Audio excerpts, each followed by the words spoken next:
नमस्ते, नमस्कार, सलाम, प्रणाम, दंडवत बंदगी। जब सिकंदर लोदी परास्त हो गया, एक भी शासन कबीर साहब के ऊपर नहीं चला, तो भयभीत होकर डरकर कबीर साहब के चरण पर गिरा और गिड़गिड़ाने लगा, प्रार्थना करने लगा। कबीर साहब ने उनको माफ कर दिया और अपने आश्रम पर चले आए। उधर सिकंदर लोदी चला गया। जाने के बाद क्या हुआ, आइए सुनते हैं। उससे पहले आप सभी से अर्जी, निवेदन, प्रार्थना, विनती कि सब्सक्राइब जरूर कर देंगे और लाइक कर देंगे साहेब बंधु। तो आइए सुनते हैं क्या हुआ। वापस जाते समय बादशाह सिकंदर ने कहा कि हे प्रभु, मेरी एक प्रार्थना है कि एक बार मेरे निवास स्थान पर आप आइए। इस बात पर कबीर साहब ने कहा कि अच्छा, चलो, समय मिलने पर आऊंगा। एक बात मेरी यह ध्यान में रखना कि कभी किसी के साथ अन्याय मत करना। इतना कहकर कबीर साहब अपने आश्रम पर चले आए। इस प्रकार कबीर साहब के विजयी होने पर सभी संत एवं वैष्णव समुदाय को आनंद की सीमा न रही। सभी लोग नाचने गाने लगे एवं कबीर साहब के गले से गला मिलाया। इसके बाद कबीर साहब ने हंसते हुए कहा, चरण शरण दे रघुबीरू। कबीर साहब कहते हैं, संतों से कहा, बादशाह जब कसनी दीनी, मेरे मन शंका नहीं कीनी। जिनके भक्ति के बल होई, ताको मार सके न कोई। कोटि पापी हरि भक्ति नसावे, भक्तन पीछे हरि चली आवे। कबीर परिचय से ली गई यह वाणी थी। इस प्रकार की बातें संतों में होने लगी और अमन चैन से सब रहने लगे। इधर विपक्षी लोग ने देखा कि कबीर साहब विजयी हो गए तो भयभीत होकर यत्र तत्र भाग गए, क्योंकि बादशाह सिकंदर ने जाते समय डिमडिमी पिटवा दिया था कि यदि कोई कबीर साहब को परेशान करेगा तो उसको बिना साक्षी के प्राण दंड दे दिया जाएगा। बादशाह ने कहा कि काजी ब्राह्मण सब झूठे हैं, कबीर साहब सच्चे महात्मा एवं फकीर हैं, इनमें कोई विकार नहीं है। जो भी हो, अब आप लोग शांत रहिएगा, अन्यथा कुशल नहीं होगा। और देशाटन करते हुए बादशाह पुनः दिल्ली चला गया, परंतु उसका पीर शेख तकी बादशाह के साथ नहीं गया। इसका कारण यह था कि अपनी असफलता पर शेख तकी को बादशाह बहुत फटकारते हुए कहा था कि आप जैसे को राजगुरु नहीं होना चाहिए, क्योंकि आप और ये ब्राह्मणगण कोड़े स्वार्थी हैं। अपने स्वार्थ के वशीभूत होकर ही तुम लोगों ने मेरे राजपाट, धन जन सब नष्ट करने के लिए ही कबीर साहब की शिकायत मेरे यहाँ की। तुम लोगों के ही कारण मुझे यहाँ आना पड़ा। अस्तु, कबीर साहब बड़े दयालु हैं। दयालु प्रवृत्ति होने के कारण ही मेरे समस्त अपराधों को उन्होंने क्षमा कर दिया। इस प्रकार की बातें बादशाह सिकंदर ने कबीर साहब के चले जाने पर कही थी, जिसके कारण शेख तकी लज्जित हुआ था। वह बादशाह के साथ नहीं गया, काशी में ही कबीर साहब के यहाँ आकर रहने लगा। उधर विपक्षीगण पूर्ण रूपेण शांत हो गए। अब किसी में सिर उठाने का साहस नहीं रह गया था, क्योंकि सिकंदर लोदी जब पराजित हो गया तो और लोगों की क्या बात रह गई। अतः चारों ओर सतगुरु कबीर की धाक जम गई। संपूर्ण भारत एवं आसपास के देशों में शोर हो गया कि कबीर साहब के आगे सिकंदर लोदी नतमस्तक हो गया। सभी लोग आपस में यह कहने लगे कि कबीर मनुष्य नहीं है, वह अवतारी पुरुष है।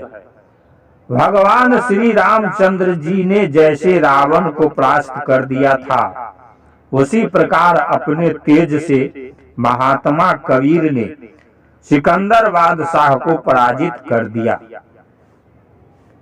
इत्यादि बातें सारे संसार में चर्चित होने लगी।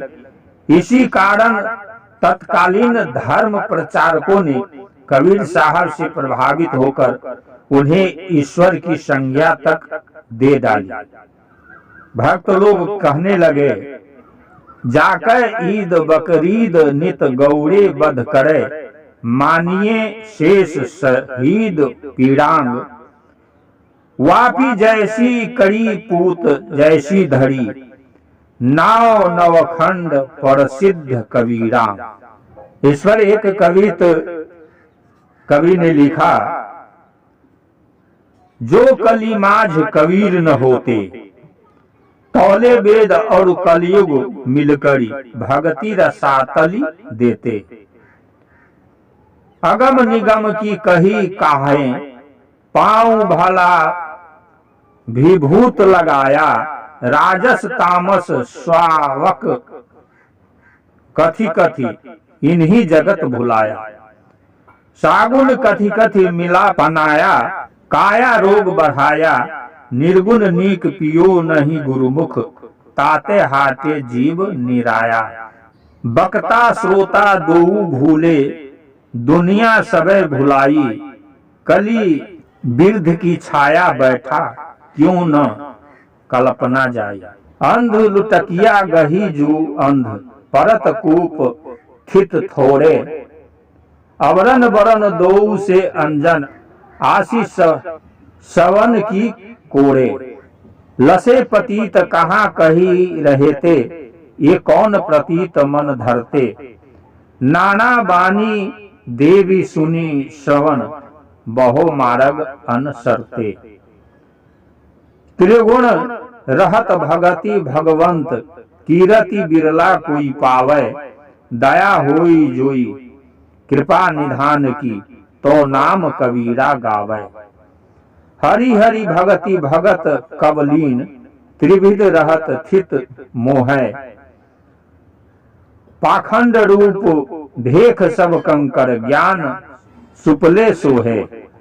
भगति प्रताप रान्य व्याकारन, निज जन जन आप उठाया, नाम कबीर सम सम पर करिया, तहां पीपै कछु पाया। यह वाणी पीपा जी की थी, गुरु ग्रंथ साहब की वाणी। यह सब जो साहब के भक्त हुए और जितने संत हुए, अपनी अपनी वाणी से कबीर साहब का वर्णन किया। गुरु ग्रंथ साहब कहते हैं, नाम छीवा कबीरू जुलाहा, पूरे गुजरते गति पाई, हरि के नाम कबीर उजागर, जन्म जन्म के काटे कागर। नाम देव कबीर त्रिलोचन, सघन रैन तरय, कही रविदास सुनहु से सुनहु, हरिजी उतय सभय सरय। गुरु ग्रंथ साहब से ली गई रविदास जी की वाणी। चरणदास जी की वाणी है, सुनिए।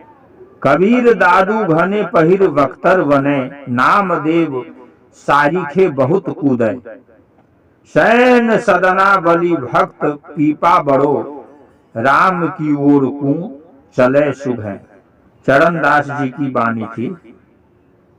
गरीबदास जी की वाणी सुनिए। ऐसा सतगुरु हम मिला सुरत सिंधु के तीर, सब संतन सिरताज है सतगुरु अदल कबीर। गरीबदास जी की वाणी थी। इसी प्रकार इसी कारण तत्कालीन धर्म प्रचारकों ने कबीर साहब से प्रभावित होकर उन्हें ईश्वर की संज्ञा तक दे डाली। सर्वप्रथम श्री पीपा जी, रविदास जी, गुरु नानक एवं दादू दयाल आदि संतों ने कबीर साहब की महिमा का गान किए। लेखकों ने अपने लेखों के द्वारा सतगुरु कबीर को रहस्यमय बना दिया। जैसे आप सभी ने सभी संतों की वाणी से सुने किस तरह सभी संत अपने अपने वाणी से सतगुरु कबीर को वर्णन किए थे। पराजित हो जाने पर कबीर साहब के अनुगामियों की ढेर लग गई। इन अनुगामियों में बड़े बड़े पंडित एवं बुद्धिजीवी लोग भी समाविष्ट हो गए। सर्व श्री श्रुति गोपाल दास जी साहब, श्री पद्मनाभ दास जी, श्री ज्ञानी जी, पंडित श्री हरदयाल जी, श्री तत्वा जीवा दोनों भाई, श्री भगवान दास जी साहब और श्री जागूदास जी साहब आदि पूर्व के धुरंधर पंडित थे, जो सभी सतगुरु कबीर के शिष्य हो गए।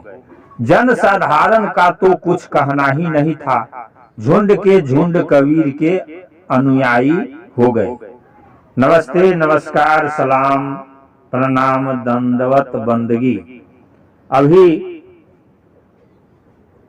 आप सभी ने सुना कि किस तरह सिकंदर लोदी को परास्त हो जाने के बाद कबीर साहब के भक्त लोग आने लगे, कबीर साहब के शिष्य होने लगे और अपनी अपनी वाणी से किस तरह कबीर साहब को सभी ने प्रशंसा की।